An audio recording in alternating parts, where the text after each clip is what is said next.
찬송가 141장 찬송 드리심으로 새벽 예배를 하나님께 드리겠습니다.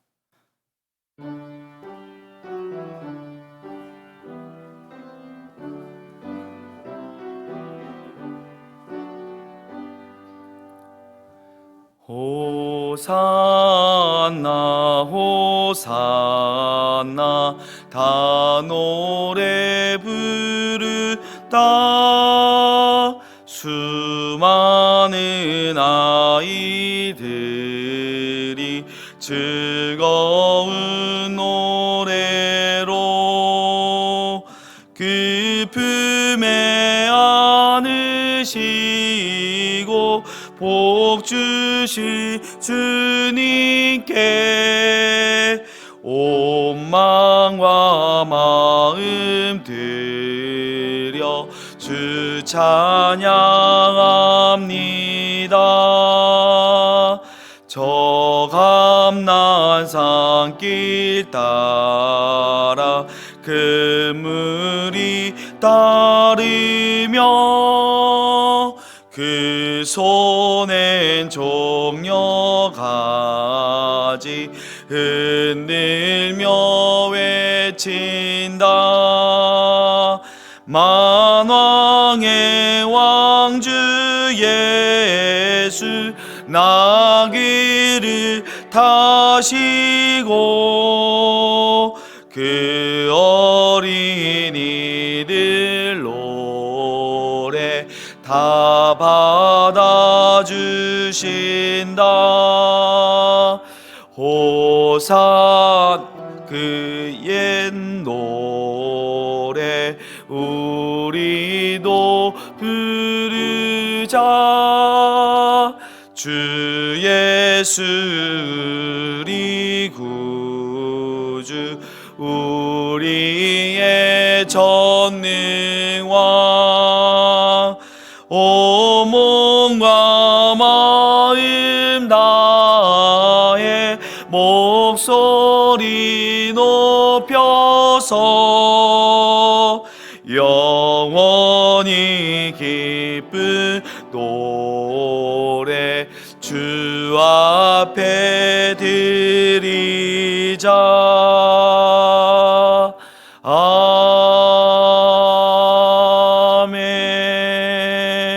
아멘.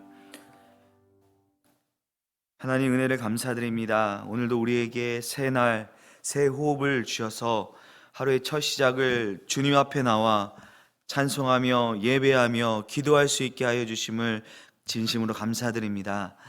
어제는 주님의 날이었습니다. 하나님께 예배드림으로 우리가 한 주간을 살아갈 수 있는 힘과 은혜를 충전받게 하여 주심을 감사드립니다. 하나님, 우리가 하나님께서 우리에게 주시고자 하는 하나님의 나라를 온전히 바라보고 꿈꾸게 하여 주옵소서. 특별히 이번 주간에 대통령 선거가 있습니다.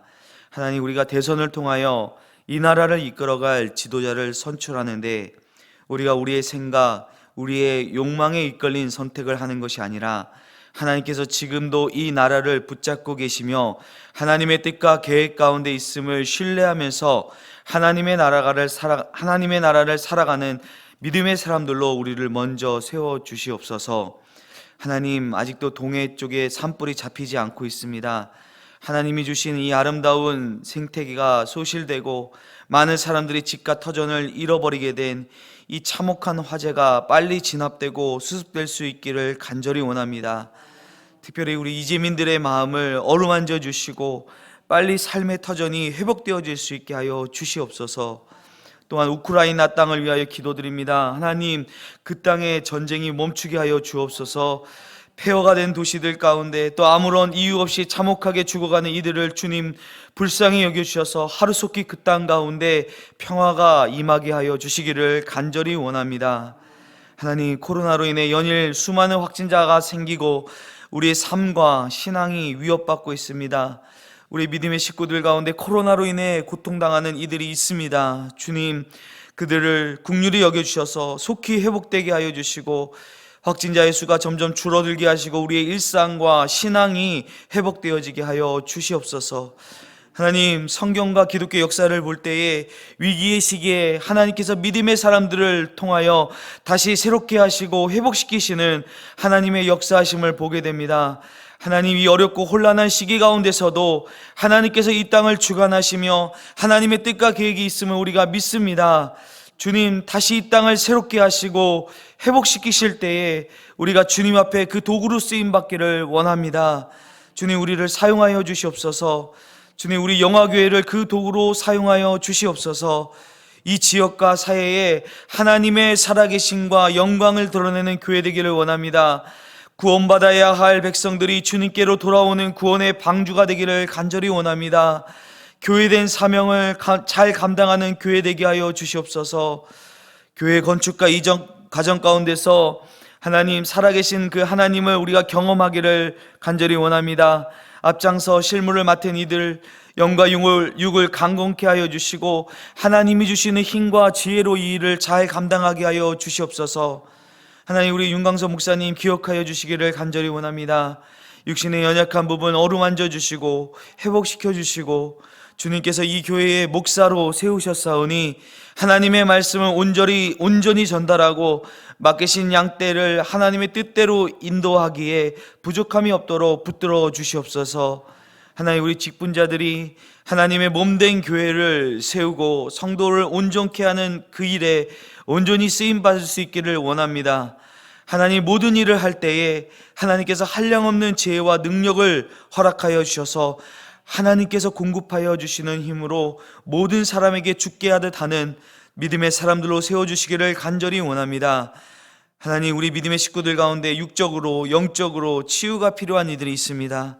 주님께서 우리를 위해 채찍질 맞으심으로 우리가 나음을 얻었음을 믿음으로 고백하오니 우리의 모든 연약함과 부족함을 주님께서 채워주시고 고쳐주시옵소서.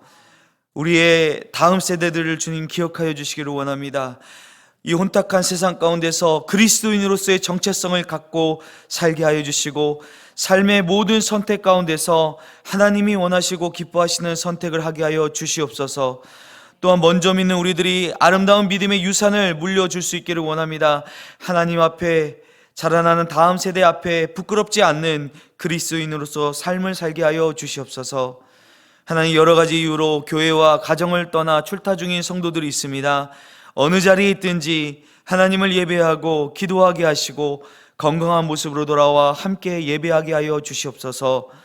오늘도 우리가 주님 말씀 앞에 섭니다. 이 말씀을 통해 우리의 모습을 돌아보게 하시고 우리의 왕 되신 주님을 온전히 바라보고 인도하심을 받게 하여 주시옵소서.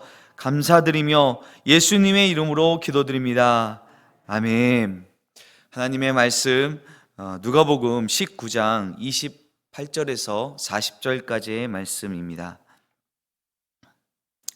누가복음 19장 28절에서 40절까지의 말씀을 우리 함께 하나님 말씀을 읽도록 하겠습니다. 예수께서 이 말씀을 하시고 예루살렘을 향하여 앞서서 가시더라. 감람원이라 불리는 산 쪽에 있는 벳바게와 베다니에 가까이 가셨을 때에 제자 중 둘을 보내시며 이르시되 너희는 맞은편 마을로 가라.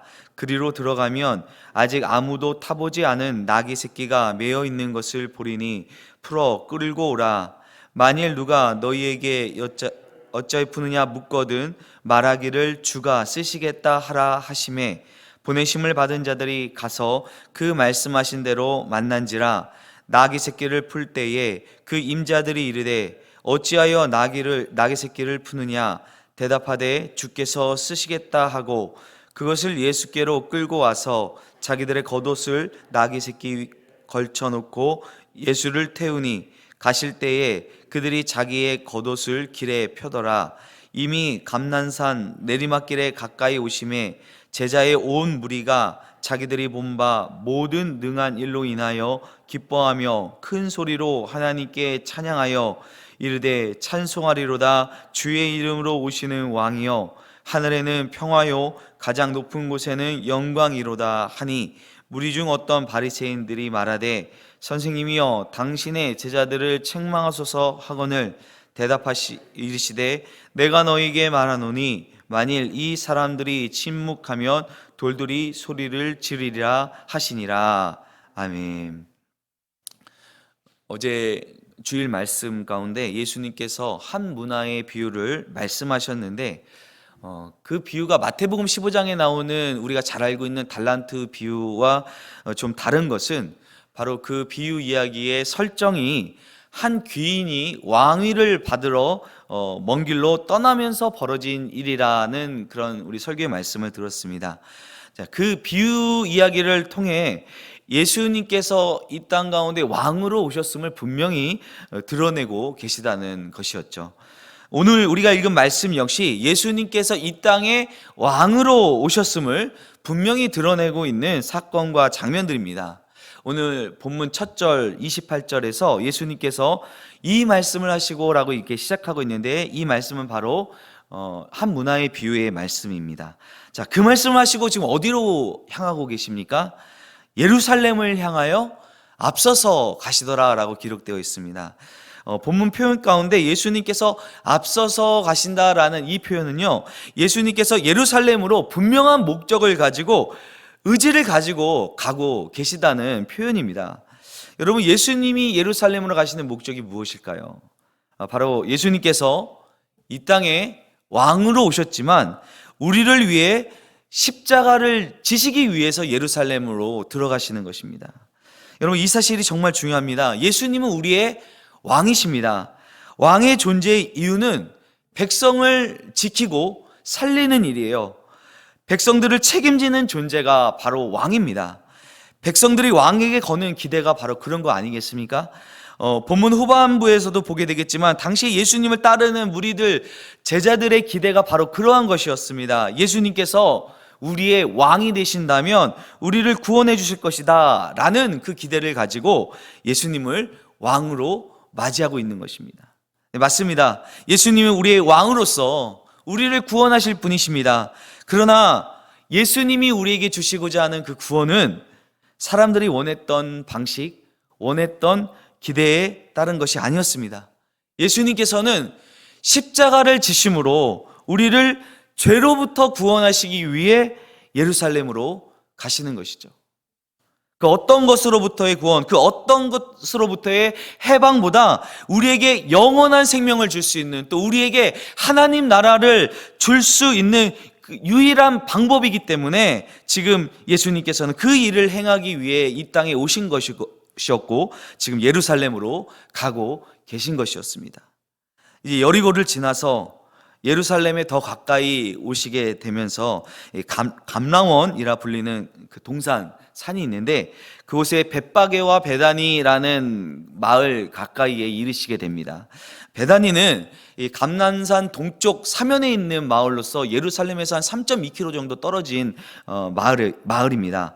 그리고 벳바게는 그 베다니에서 감람산을 넘어서 예루살렘 들어가기 직전에 있는 마을입니다. 한 예루살렘 그 성벽으로부터 한 800m 정도 떨어져 있는 마을이라고 합니다.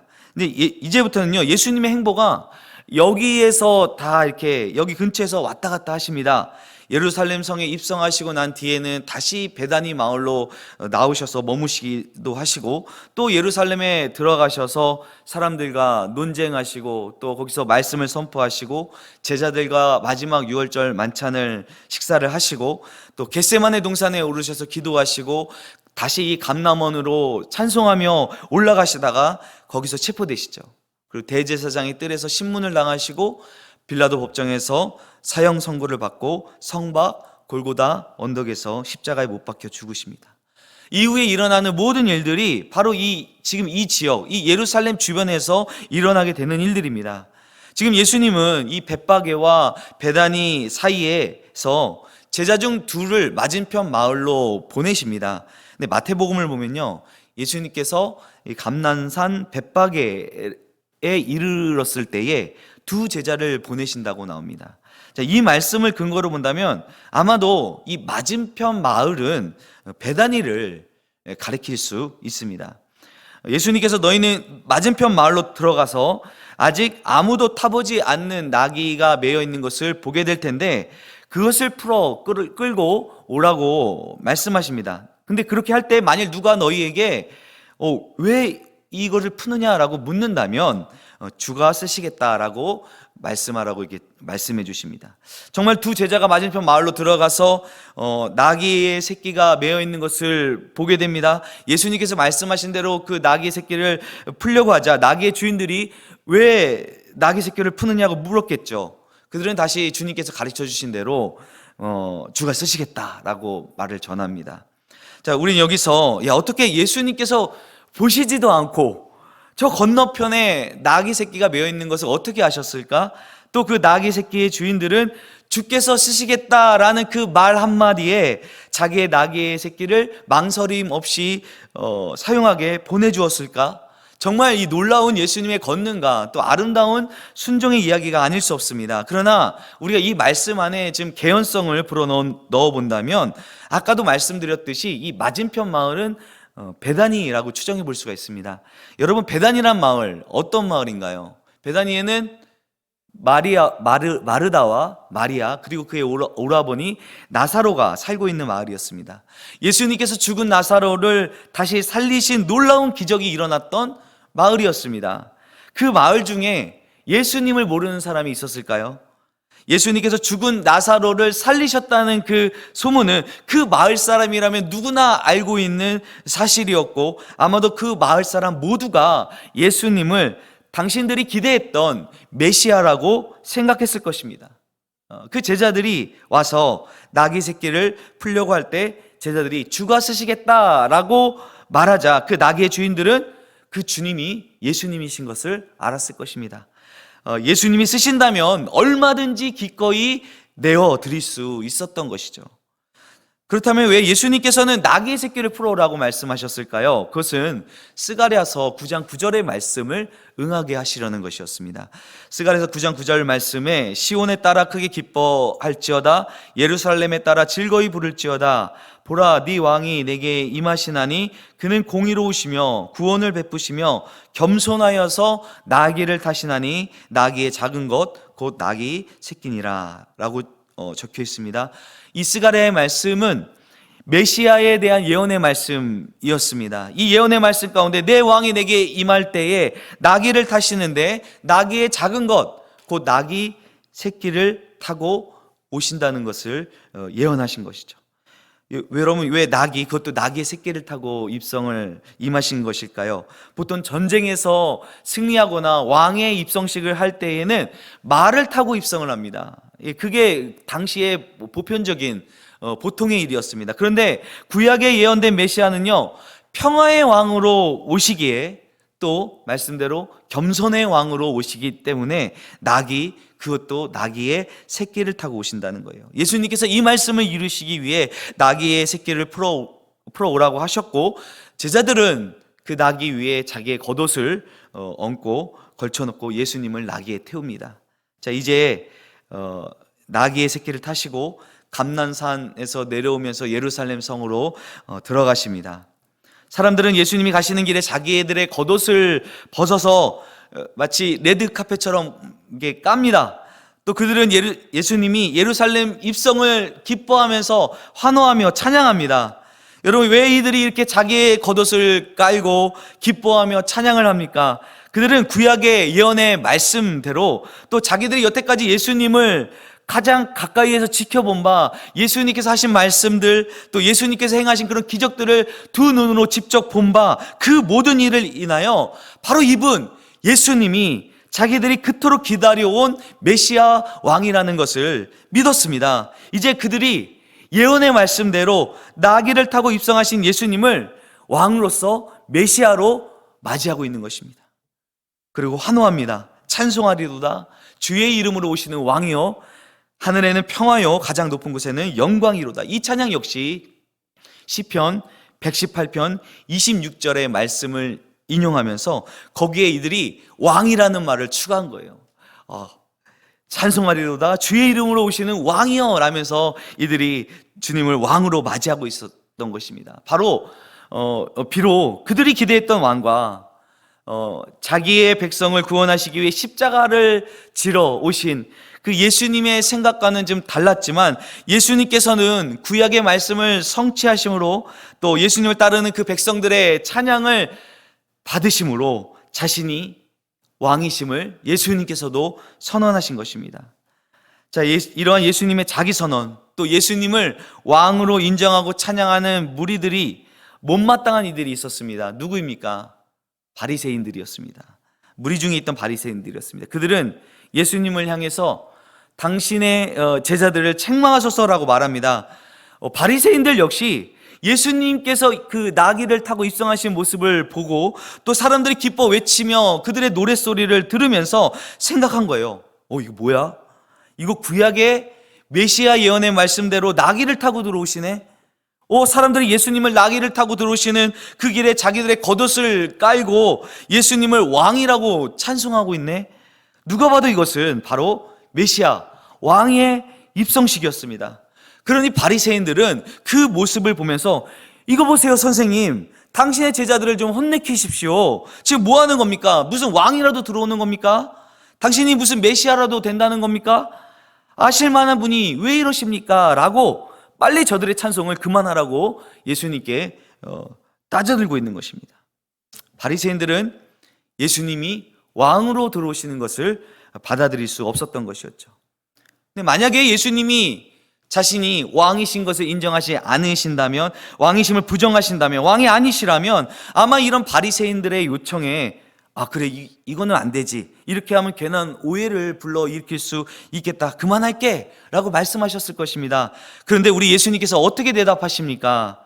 내가 너희에게 말하노니 만일 이 사람들이 침묵하면 돌들이 소리를 지르리라 라고 말씀하십니다. 이들이 나를 왕으로 맞이하지 않고 찬양하지 않는다면 저 돌들이 소리를 지르며 내가 이 땅에 왕으로 온 것을 드러내고 소리칠 것이다 라고 말씀하시는 것입니다. 아주 분명하게 예수님께서 자기의 정체성을 드러내고 계신 것입니다. 내가 바로 왕이다 라고 선포하시는 것입니다. 여러분, 예수님은 왕으로 이 땅에 오셨습니다. 또 예수님은 왕으로 십자가에 달려 죽으셨습니다. 나를 대신하여, 우리를 대신하여 십자가에 못 박혀 죽으심으로 우리의 죄를 대속하셨습니다. 우리를 구원하셨습니다. 우리를 죄와 사망으로부터 지켜주셨고 새 생명으로 영원한 생명을 저와 여러분에게 주셨습니다. 여러분, 이 예수님을 진정 우리의 왕으로 고백하십니까? 근데 혹시 우리가 마치 이 예수님을 따르던 무리들처럼, 제자들처럼 예수님이 구약에서 예언된 메시아임을 믿지만 예수님을 향해서 우리의 구원자시오, 우리의 왕이십니다 라고 선포하며 찬양하지만 혹시 이 예수님의 생각과 달리 우리의 생각과 기대의 바람을 따라 예수님을 나의 그런 내가 원하는 왕이 되어주시기를 바라고 있지는 않습니까? 물론 우리의 왕 되신 예수님은 우리의 삶의 모든 필요를 다 아시고 채워주시는 분이십니다. 그러나 여러분, 우리가 가장 먼저 기억해야 할 것은 우리의 왕 되신 예수님은 우리에게 자기의 생명을 내어주시기 위해 오신 왕이라는 사실입니다. 우리를 죄로부터, 사망으로부터 건져주시고 거기에서 자유를 주시기에 오신 왕이라는 사실을 우리가 가장 먼저 기억하고 그것을 잊지 말아야 하는 것입니다. 그것으로 인해 우리가 예수님을 기뻐하고 감사해야 할 것입니다. 지금 이제 사순절 기간입니다. 이 사순절은 우리 예수님의 그 십자가의 사랑과 은혜를 기억하고 감사하는 시간 아닙니까? 특별히 오늘 이 말씀을 우리 함께 대하면서 과연 우리가 그 예수님의 십자가 은혜와 사랑을 얼마나 우리의 삶 가운데서 기억하고 감격하고 감사하는가? 우리 혹시 우리의 뜻과 바람대로 되어지기를 구하고 그것이 응답되어졌을 때는 감사하지만 정작 생명을 내어주신 그 사랑의 은혜는 감격하지 못하고 잊고 살지는 않았나? 다시 한번 우리의 모습을 돌아보면서 왕이신 예수님께서 우리에게 생명을 내어주신 그 사랑과 은혜를 다시 한번 우리가 깊이 묵상하고 감사하는 오늘 하루, 또 이 사순절 기간이 되시기를 예수님의 이름으로 축원드립니다. 기도하겠습니다. 하나님 아버지, 은혜를 감사드립니다. 주님께서 우리의 왕으로 오셨습니다. 하나님, 그러나 주님께서 우리의 왕이심이 우리의 생각, 우리의 기대, 우리의 바람대로 우리의 모든 것을 채워주시는 그 왕으로만 우리가 기억하고 또 그것을 왕 되신 주님께 구하는 것이 아니라 하나님 정말 우리에게 생명 내어주시고 우리를 위해 이 땅에 오시고 십자가를 지신 그 우리의 왕 되신 그 주님을 우리를 구원하시기 위해, 우리를 죄로부터 사망으로부터 구원하시기 위해 오셨음을 기억하며 그것을 기뻐하며 감사하며 감격하는 우리 믿음의 사람들 되어질 수 있게 하여 주시옵소서. 그 일로 인해 우리가 예수님을 맞이하고 환영하고 찬양하고 또 주님을 우리 마음 가운데 모시며 주님과 동행하는 믿음의 사람들 되게 하여 주시옵소서. 오늘 하루 그 예수님의 은혜와 사랑을 그 가운데서 감격하며 감동하며 살아가는 하루 되기를 원합니다. 주님, 우리를 그렇게 그 은혜 가운데 인도하여 주시옵소서. 감사를 드리며 예수님의 이름으로 기도드립니다. 아멘. 하늘에 계신 우리 아버지, 아버지의 이름을 거룩하게 하시며 아버지의 나라가 오게 하시며 아버지의 뜻이 하늘에서와 같이 땅에서도 이루어지게 하소서. 오늘 우리에게 일용할 양식을 주시고 우리가 우리에게 잘못한 사람을 용서하여 준 것 같이 우리 죄를 용서하여 주시고 우리를 시험에 빠지지 않게 하시고 악에서 구하소서. 나라와 영광이 영원히 아버지의 것입니다. 아멘.